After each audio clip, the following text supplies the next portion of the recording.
Nha cái anh nhé. Nha. Mình xay nhầm à.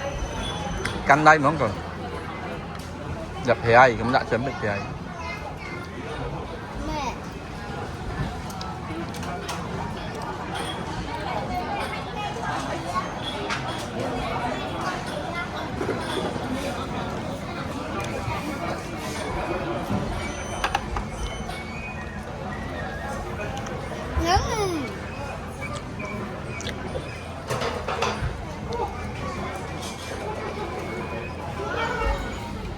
Nhẹ nhàng thế.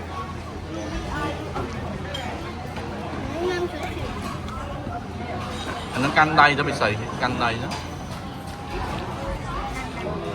Xì ra lấy canh đây đó.